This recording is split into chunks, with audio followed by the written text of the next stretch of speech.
오늘 무슨 말씀인지 어려울 수 있는데요. 제 설교를 끝까지 듣고 보면 이게 그렇게 어렵지 않다는 것을 여러분들 깨달을 수 있을 것입니다. 사랑하는 친구들, 먼저 이런 상상을 한번 해봤으면 좋겠습니다. 교회를 전혀 안 다니는 여러분들의 친한 친구 한 명을 먼저 좀 떠올려 봤으면 좋겠어요. 나랑 정말 친한데 그 친구 교회를 다니지 않아요. 잘 다녀본 적도 없고, 나랑 친한데 교회에 대해서 잘 모르는 그런 친구 한 명만 좀 생각해 봅시다. 누군지 좀 떠오르시나요? 생각하셨나요? 만약 그 친구가 여러분들에게 오늘 왔어요. 어느 날 다가와서 여러분들에게 얘기합니다. 한영아, 나 진짜 교회 다니고 싶은 데 있잖아. 궁금한 게 하나 있어. 교회에서는 예수님이 구원자라고 얘기를 하잖아. 그치? 왜 그런 거야? 왜 예수님이 구원자인 거야? 교회에서는 예수님이 뭐 길이라고 얘기를 하잖아. 뭐 진리라고 얘기를 하잖아. 예수님만 뭐 구원할 수 있다고 얘기하잖아. 왜 그런 거야? 정말로 예수님만 구원자인 거야? 그거에 대해서 설명해 줄 수 있겠니? 라고 여러분들에게 그렇게 질문한다면 여러분들 어떻게 대답하실 것입니까? 오늘 성경이 쓰여진 이 시기에요. 많은 사람들이 이 질문을 받았어요. 왜냐하면 그 당시에도 참 많은 신들이 있었기 때문에 그래요. 제가 어렸을 적에 한번 읽었던, 아주 감명 깊게 읽었던 만화책이 하나 있습니다. 생각해보니까 어렸을 때가 아니라 성인이었을 때였던 것 같네요. 그 책의 이름은 여러분들도 아는 친구도 있을 거예요. 여러분도 어렸을 때 나왔던 책인데 그리스 로마 신화라는 책이었습니다. 거기에는 엄청난 신들이 나타나죠. 막 신 중의 신 제우스, 막 번개를 가지고 놀고요. 술의 신 디오니소스, 바다의 신 네, 포세이돈, 그리고 전쟁의 여신 아테네. 뭐 이름만 들어도 정말 신들의 그런 모습들, 제가 만화로 읽었던 모습들이 많이 떠오르는데 당시에 이 신들이 그 성경이 쓰여질 당시에 유행했어요. 그러니까 사람들도 궁금했던 거예요. 많은 신들이 있는데 왜 오직 예수님만 구원자라고 이야기를 하는가? 왜 예수님만 길이라고 하는가? 많은 사람들이 그렇게 교회의 성도님들에게, 그리고 여러분들 같이 교회를 열심히 다니는 친구들에게 물어보기 시작합니다. 사람들이 그걸 물어보는데 사람들이 그걸 듣고 대답을 할 수가 없었어요. 분명히 예수님이 내 구원자인데 왜 그러지? 예수님이 내 구원자 맞기는 맞아. 나는 믿어. 근데 왜 그럴까? 정리가 잘 안 되는 거예요. 그래서 오늘 성경을 쓴 사도 요한이라는 사람은 이 이유에 대해서 이야기를 하고 있는 겁니다. 얘들아, 내가 이렇게 이야기를 할게. 내가 이렇게 너희들에게 대답을 해줄게. 사람들이 물어보잖아. 그리고 너희들도 헷갈리잖아. 너희들도 지금 즉 예수님이 진짜 우리의 구원자인지 헷갈리잖아. 왜 그런지 헷갈리잖아. 내가 정리를 정확하게 해줄게. 그 이유는 두 가지가 있단다. 그런데 이 두 가지 이유를 말하기 전에 너희들은 먼저 기뻐하렴. 예수님은 구원자가 맞아. 너희들이 믿는 예수님은 구원자가 확실해. 너희들은 그것을 믿고 가야 돼. 우리는 그것이 확실해. 내가 그 이유에 대해선 조금 후에 설명해 줄게. 먼저 너희들이 알아야 될 것은 예수님이 구원자, 예수님이 우리를 구원한 분, 그것이 확실하다는 사실이야. 아마 사도 요한이 살아있다면 이렇게 이야기를 했을 것입니다. 오늘 말씀은 이 두 가지 이유에 대해서 초점을 맞추려고 합니다. 왜 사도 요한이 예수님을 구원자로 설명했는지 그 이유에 대해서 이야기해보고자 합니다.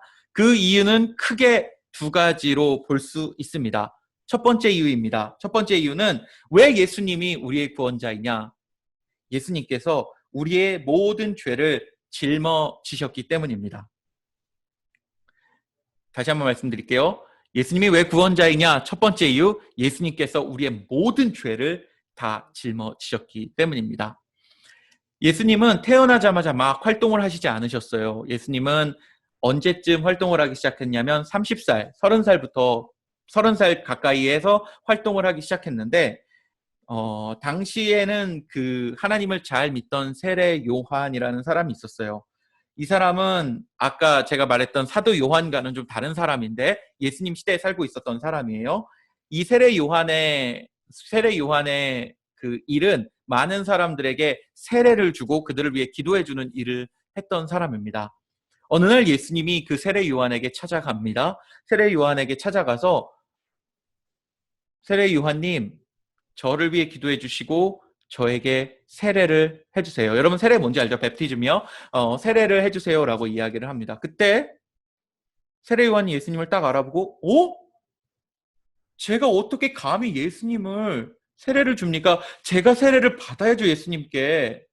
근데 예수님이 또 다시 한번 요한에게 이야기를 해요. 세례 요한에게 이야기를 합니다. 당신이 나를 세례를 주셔야 합니다. 당신이 나를 위해 기도해 주셔야 합니다. 너무 강력한 그 말씀에 세례 요한은 거부할 수가 없었습니다. 그래서 세례 요한은 예수님에게 세례를 베풀어요. 강가에서 물을 떠다 예수님에게 세례를 베풀고 예수님을 위해 기도해 줍니다. 여러분, 왜 예수님께서 세례 요한에게 세례를 받고 기도를 받았을까요? 그 이유는 예수님께서 모든 사람들의 죄를 가져가기 위해서였습니다.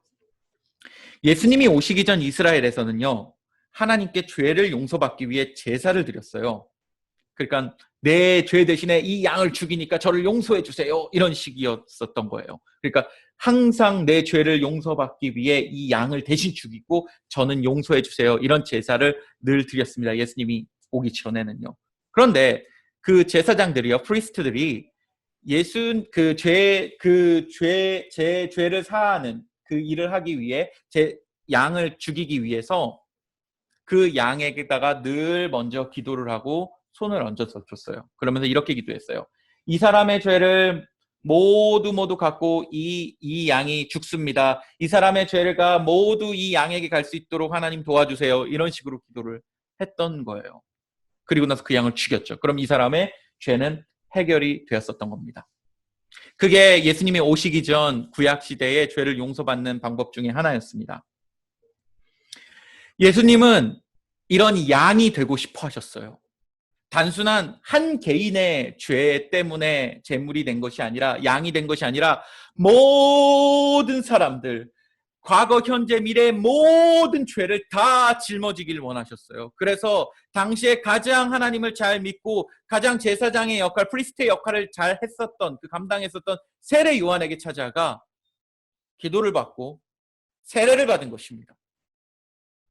그 세례의 내용은 다른 것이 아니라 이 온 인류의 죄를, 나의 죄, 너의 죄, 모든 사람의 죄를 할 것 없이 다 짊어지시기 위해 세례를 받고 또 기도를 받으셨습니다. 예수님이 일어났을 때, 그리고 그 세례 요한을 떠날 때 세례 요한이 예수님을 향해 소리칩니다. 여러분 보십시오. 여러분 보십시오. 저 모든 죄를, 여러분들의 모든 죄를 다 짊어지시고 간 저 어린 양을 보십시오. 저 예수님을 보십시오. 예수님이 여러분들의 모든 죄를 다 짊어지셨습니다. 우리들의 죄를 다 짊어지셨습니다. 저분이 이제 곧 제물이 될 것입니다. 저분이 곧 여러분들의 죄를 사하여 줄 것입니다. 예수님은 죄를 가져간 양처럼 스스로 우리의 죄 때문에 제물이 되셨습니다. 그렇기 때문에 그분이 우리의 구원자입니다. 이것이 물의 의미예요. 예수님이 물가에서 세례를 받은 것, 예수님이 물가에서 세례를 받은 것, 다 우리의 죄를 가져가기 위함이었습니다. 그래서 예수님 첫 번째로 우리의 구원자가 될 수 있습니다. 두 번째로 예수님께서는 가져간 죄의 문제, 모든 인류의 죄를 다 가져가시고 그 문제를 해결하기 위해 십자가에서 피를 흘리셨습니다. 이게 두 번째 이유입니다. 예수님께서는 이 죄 문제를 그냥 가져간 것이 아니라 그것을 해결하고 그것을 완벽하게 처리했다는 걸 보여주기 위해 십자가에 달려 돌아가십니다. 스스로 제물이 되십니다. 그렇기 때문에 그분이 이 죄 문제를 해결하셨기 때문에 그분이 우리의 구원자가 되셨습니다. 우리는 교회에서 늘 피를 말하고 그 피가 정말 중요하다고 얘기합니다. 우리 흔히 예수님의 피를 가지고 보혈이라고 얘기를 해요.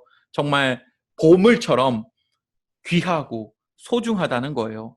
예수님의 피가 왜 귀중하고 소중하냐면 예수님의 피를 흘리신 건 그냥 단순하게 피를 흘리신 것이 아니라 우리의 모든 죄를, 우리를 구원하시기 위해 우리의 모든 문제를 그 십자가 위에서 해결하셨고 스스로 제물이 되셨기 때문입니다. 여러분, 피는요, 예수님이 제물이 되셨다는 상징 중에 하나예요.